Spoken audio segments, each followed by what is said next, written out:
Good morning, Jake. How are you, man? Great, Mike. How you doing today, man?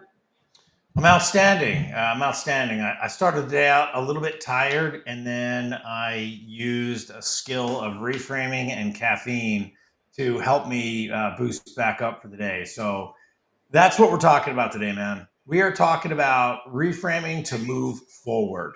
And it's an essential skill that you possess, I possess, and cumulatively, we possess that skill together. And I've got to open this show with giving you a lot of credit because you're always giving me ideas and things that sink in maybe 2, 3, 4 days later that I can build momentum off of if I'm ever stuck or we're ever stuck. And I'm sure that happens with you, right? Mm-hmm. And takes me a minute, see your alignment, and then go. So what I mean by this is for the general audience here to try to line this thing up. Reframing is a mental shift to try to reach an objective when you're facing obstacles and Mm-hmm. or when you feel like self-sabotaging. You need a reframe. Mm-hmm. And you and I have had undulating moments through our last year of where we need to reframe constantly, not redirect, reframe, move in the same direction.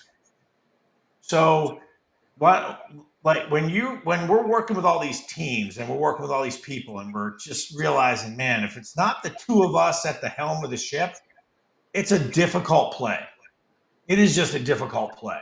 Now, in our last year, why don't let me hear your version of reframe and let me hear your version of how it's like helped you move through our undulations of hey, we're gonna win today, and then shoot, we're not, and then damn, all right, we're back up on top again, right? We're having one of those like weeks in the last 2 weeks. You and I have had to reframe like 4 different times. So let's hear it, man. Yeah.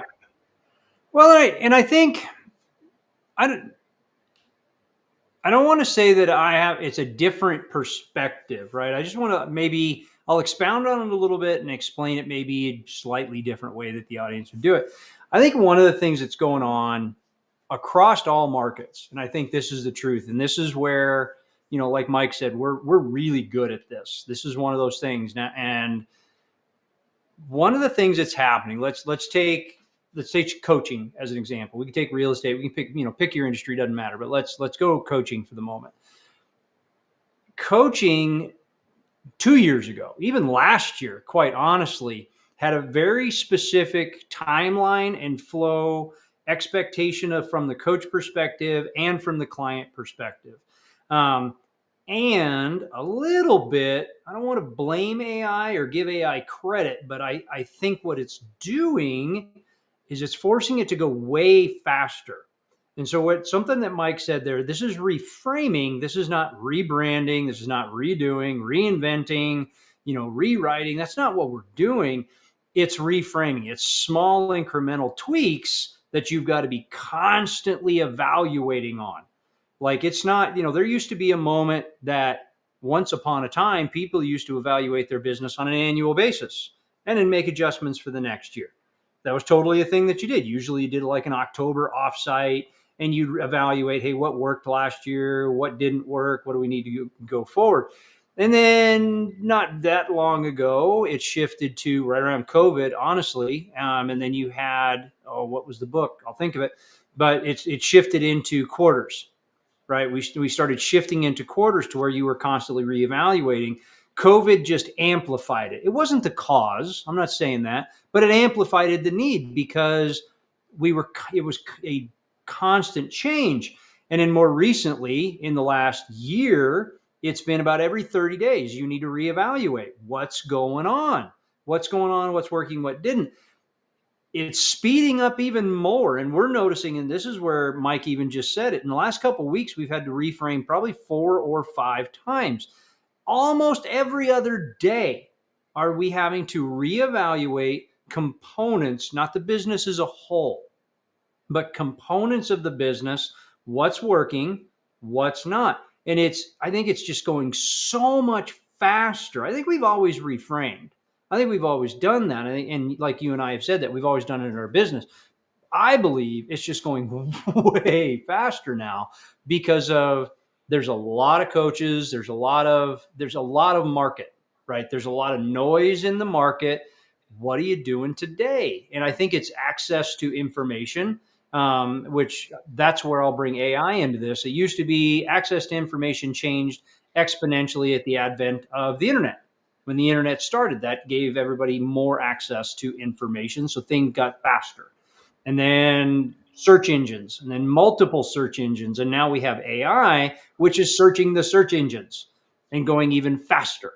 So I think a little bit of this conversation is just understanding that's what the market is doing, what the market is asking for, and we have to be willing to do it. Now, whereas, and I wouldn't say that like I think really quickly and then it takes Mike 3 days to catch up. That's not what he's saying at all. Like I'll spend 3 days thinking about something, get it to Mike, and he'll spend 3 days working on it, and he'll do the same thing. He'll spend 3 days thinking about something, get it to me. I'll spend 3 days, and then we'll come back to it. So it's taking us about a week ish to like look at this. Somebody had an idea before both of us are kind of on the same page. Do we need to change? What adaptation do we need to take? It's taking us about a week to do that because of who we are. It takes me about 3 days to come up and flesh out an idea far enough that I can give it to Mike and not sound like a raving lunatic. Because Right. the reality is, I have given him some ideas off the cuff, and he's like, you got to back that bus up, dude. I don't even know where you're at or what you're talking about. So, like, we got the relationship to where I've got to have the fully fleshed out idea to give to him so he's got something to work with instead of, hey, man, I saw a cow and I'm cooking steaks tomorrow. Like, that's too far to bridge the gap.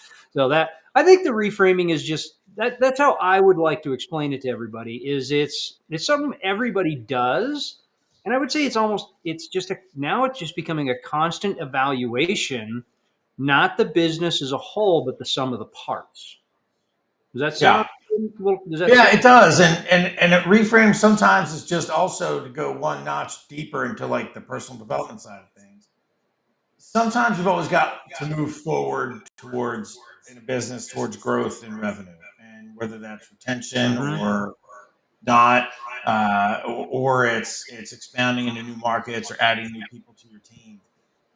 It's opportunity, and when you start running into roadblocks for certain opportunities, in my space, in my head, that's why you're always selling. That's why you're always doing. That's why you're always moving to try to acquire new areas of revenue. That's why you're designing new things. That's why, if you're in poor health, you're always searching for remedies and taking action, remedies and action. So a reframe can simply mean getting a new piece of advice and marching down an exploration path and figuring out what component of that advice to add into your main flow, right? To add into your main space. Like for us, we have multitude of avenues we go down between television, the retail side of the business, the coaching side of the business, the corporate side of the business, finding representatives to work with us, using technology. Man, we we have taken the front seat and the back seat. And the one thing I've learned is again, when you're working with teams and you're relying on 6, 7, 8, 9 different people, and everybody's got to kind of have a touch and passing the buck and the ball and this and that, and there's all these moving parts. A lot of times, moving parts can mean a lot of different problems, and any breakdown in that chain means a delay in outcome. And there's where Mm-hmm. the reframe comes. And the delay in the outcome means on the onset knowing, right? So I'll give you an example. I just left a business where I was the number two. Well, I really wasn't the number two, but I was the number two person in the company. And I basically had to sort of temper my leadership because there was an overarching leadership that rightfully so needed to look like they were the overarching leadership. And deep down inside, I didn't mind it. I knew it. I understood it, but I had to know my space. But the problem was that space got too small for me. There's only so much of that I could do. I was getting reduced down in my own mind to a certain level, and I could only reframe so much. So therefore, I had to move on and move up. We'll call it up for me. Now, I knew what I was getting into. I was never lied to. It was always transparent. Things shifted a little bit along the way, but never really that much. And I could only reframe so much. So, when we talk about these things, right, we talk about being tactical, about reframing. I mean, imagine if you got hit with what brings me up is like we'll look at the rock guy, Ozzy Osbourne, right? I think he's got some sort of Parkinson's or debilitating disease. The dude has been sitting now on stage in a throne, in this like dark Prince throne, singing. More power to the guy. Come on. I mean, that's like the guy's been laid up for 6-7 years now doing stuff, hosting a major rock concert, sitting down, still doing it. So good for him. But you want to talk about, that's a major reframe. Like dealing with a situation like that, you're now in a new normal, which is totally off where we're kind of talking about. That's at the far end. But he's doing a farewell tour, but at least taking action, right? At least he's moving into the next steps. At least he's dealing and addressing the situation head on. So why don't we talk about a group of people, Jake? I'll let you explain, called the Guild, and how the Guild can help people, help them reframe, and have us coach them on being tactical, and move into our academy and our leadership training and the things that you and I have picked up along the way. So there's a QR code below me. Jake, why don't you explain what the Guild is and what the academy is here? So speaking of reframes, so we are, as Mike is starting to mention, we've always called this the Guild. That's where we started out with. We've been really happy about it. We are reframing it. It's going to be the Total Disruption KLT, not Leadership formula. Academy. That's the book. Leadership Academy. There you go. I knew that was the thing. There's the reframe. And this is a recent thing. About 3 days ago, we started having this conversation, because what's happening in the Guild is we're doing more teaching, more webinar style, if you will. Here's the information that's coming to us in the universe, and we're bringing it back to you and giving you back that information. Here's the information we're learning as we go. Here's the things that we're pulling from conferences. Here's the events that we're bringing in. Here's the people that we're meeting. So we're actually literally going to a leadership academy style, which it always really was. Let's be honest. For everybody that listens that's already in there, it really is, because you've got weekly masterminds and group coaching that we're doing. The only thing thus far is we actually do have certification programs that are in there for different things, if you want to use that as well as the overall community that is there. It's not networking for networking's sake. It is connecting with your peers to where you have the ability to say, hey, this is going on. What are you seeing in the industry right now? To be able to reframe, to be able to make those adjustments on the fly and quickly, not just on an annual basis anymore. So this is a powerful tool with a quite honestly a mountain of resources that are already available in there. That no matter where you are in business or what you're doing in business today, that's the place to do it. So scan the QR code. If you didn't scan the QR code, it's www.total-disruption.com. total-disruption.com. Go check out the website, walk through and see where you fall in the universe of what you need. At the very least, join the academy. And we're on all the social platforms. We're on pretty much every social platform. You can find us Total Disruption. If you can't find us, you're not looking. Go on e360tv.com, click our faces, look on the show, go there. You can see our other show, Boardroom Battleground, like connect in with us. If you like what you see here and you like this content and you want to support what's going on and you want to get into the game, let's go. We'll help you. That'll do us a world of good. So anyway, back to being tactical, right? As we're sitting here knocking on the door about the halfway point of our broadcast here, we want to think about how to be tactical, right? How to reframe. I always look at things from, sometimes I look at them from an emergency standpoint and then I calm myself down. It's a sneaky tactic. It came from the days of when I was heavily relying on training income. And I can only have stories of the truth. So the training income I used to get, and I would have somebody, let's say 3 days a week, right? And I'm just going to use these round numbers.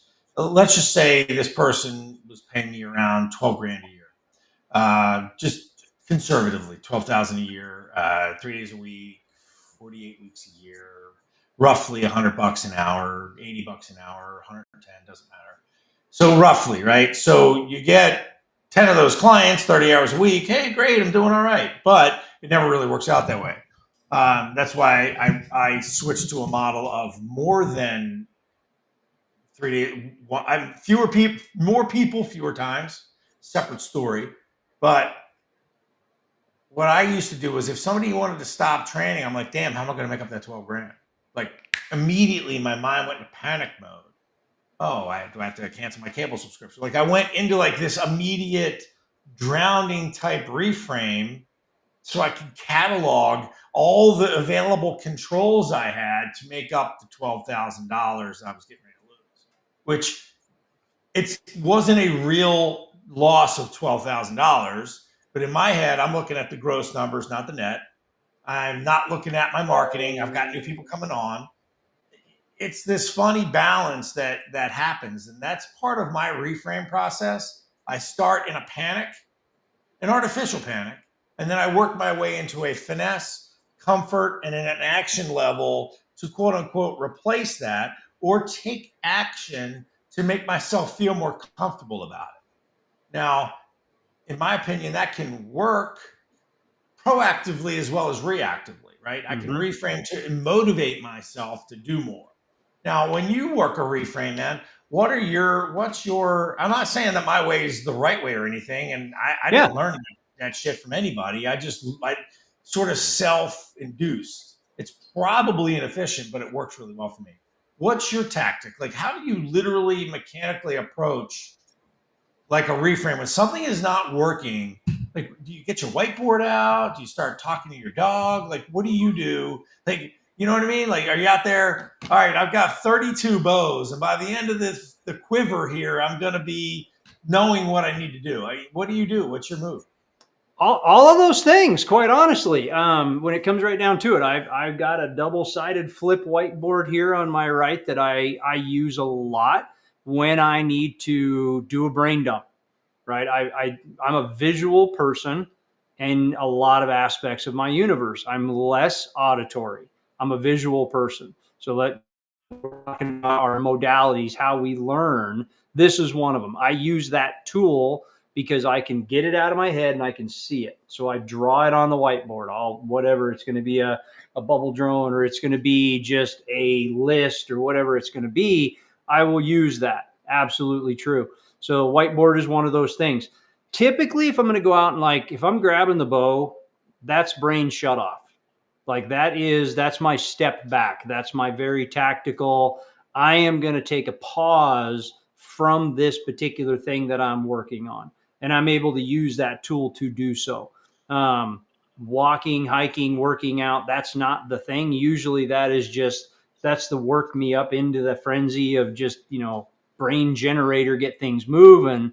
But that, I have several different ways to do it. So one of the things that, I'll bring this up, and we've talked about it before. You kind of coined this term in season one, was North Starism, that we talked about, and that's your why. And that, so as I look at that space of my why, if something is not working, if I am banging my head up against a wall, it is not marching forward, I've got to evaluate it up against the why first. That's the first thing I do. Put it against the why. Okay, what's the reason it's failing or just floundering or whatever it's doing? Is it in alignment with the why, with the greater vision, with the North Starism? Right? You've got to stay in alignment with that. I'll be honest, if there's a lot of times that's the reason, is you get so excited about a thing. The thing is marching down, doing whatever the thing is supposed to be doing, but it's not working. And it's because it's not in alignment with your greater purpose, with your North Starism, with your why. And that is traditionally the first place I check. Like that's the first thing I will check it against is, does it meet my why? Does it meet the purpose? If it does not meet the purpose, it may need to go away, and or it needs to be reframed such that it follows the vision, such that it follows the cause, such that it follows North Starism, so that it's going that direction. That's the point. Like that's the first place that I go as far as tactic, in order to do it. Because if it's not meeting your why, don't do it. Like plain and simple. You talk about Ozzy, and so I was. No, this is a long time ago. This would have been like 35 years ago. His retirement tour 35 years ago was the last Bloody Tours. I was at that show. It was a killer show. He performed to the point he had to be carried off stage. He literally walked. He basically made it off stage and collapsed. And you saw his team pick him up and carry him away. So Nice. he threw it all in, and it was incredible. I've followed Ozzy since I was little, and this recent show of his that he did, think about that from a perspective of his bigger why, from his North Starism. Dude is still singing the same songs, nothing new. He didn't sing a single new song there. There was nothing new production that was happening, and yet the way in which he did it, the fans still loved it. Like I did, and I thought it was amazing. Tear fest because the dude is so broken down, but he is driven to do the thing. Like that is what he is. His gift to the earth is that thing, and he Yeah. just keeps doing the thing. And Did he have to reframe and change it a little bit? Because physically, like it's amazing. You see Ozzy just on the street somewhere. You've watched his shows before where he does the reality. You can't understand what he's saying. He's not really making sense, but dude can still rip out war pigs. Like, oh yeah. and you totally hear it. So I mean, think about that from your reframe. He's singing the same song, the same way, same cadence, same rhythm. Everything is the same. What had to change, he had to change what he was physically doing. He reframed it to go, all right, so I got to sit down. I don't want to sit down on a stool in front of a microphone and just sing like I'm Phil Collins, because he's not Phil Collins. He's Ozzy. What are you going to do? You're going to put him in this big Prince of Darkness throne. You're going to make the show look that way for the audience, and they still really loved it. Thunderous applause for what he was doing. Not just because, and it wasn't a pity applause by any stretch. Dude still performed. So yes, It's it's a awesome. reframe. So that's where I want to like pull it back into that space. Is he's still following his North Starism? Well, when you look at, and I've just caught it on YouTube. I didn't happen to catch a live performance, but when you look at the professional video, I'm not talking about some of these, grainy cell phone background shot. I'm not talking about Mama, I'm Coming Home, right? It's a song of his. For those of you that aren't a fan of the guy, awesome song, old song, but it was almost like he had this little spiel before when he was talking about how bad he was doing and all this other nonsense. If he was singing that song, you saw people in the crowd crying. He was almost losing. Mm-hmm. It was amazing. I don't mean that from a negative standpoint, a positive standpoint. You want to talk about that transfer, and you said it right, man. That song is probably 30 years old, or 25, or 35 Oh, years old. it's forever old. It's Yeah. crazy. I couldn't even tell you. I mean, I wish we had a research guy and I'd have him pull it up. But it's a thing where when you make something and you create something, you just don't know where it's going to land, and you don't know how it's going to land. You don't know how relevant it is. And again, I'll take it back to our show. In a million years, I would never think that you and I would be rolling on a TV show, podcast, and distribution thing, right? Never in a million years would I be thinking that you and I were going to be putting entrepreneurs on TV. You and I were going to actually be helping people get their message out to the world and letting that land and letting that resonate, right? Never in a million years. However, here we are doing it. And Mm-hmm. I know the sky's the limit. I know that directions are up and up and up and up. We have a plan and we're executing. For those of you that are listening, take a piece out of our book with the reframe here and realize you're going to reframe to a point where you're going to look back and say, wow, I thought I was going to be there, but I never knew I was going to be here. And it's always about shedding what you thought you were going to do, owning what you want to do, and then doing what you want to do, and then constantly following your North Star, checking your whys, following that idea, using some of the things we talked about today. Create your own methodology, right? Because no one's better coach than you for you. We can just give you advice based on real world stuff. All right, Jake, we're close to being out of time. Why don't you close us out? You have any last thoughts? And say peace I and would love to tell everybody. you there's a recent interview with Gene Simmons from KISS Okay. that he did on 60 Minutes. Go watch that interview. Raw, beautiful, talking about his mother and talking about his childhood, where he came from, what he did, and his conviction to be able to do what he needed to do. You want to talk about a dude that did some reframing from where he was, like wartime Jewish guy, into playing KISS and the whole evolution of where that is and where he is now, dude, it's beautiful. It's a beautiful interview. We watched Gene Simmons on 60 Minutes. Great. Absolutely amazing interview. Super cool dude. Awesome. Thanks, Jake. Well, until next time, guys, I'm Mike Libercci for Jake Clendenning. Now it's your turn to disrupt.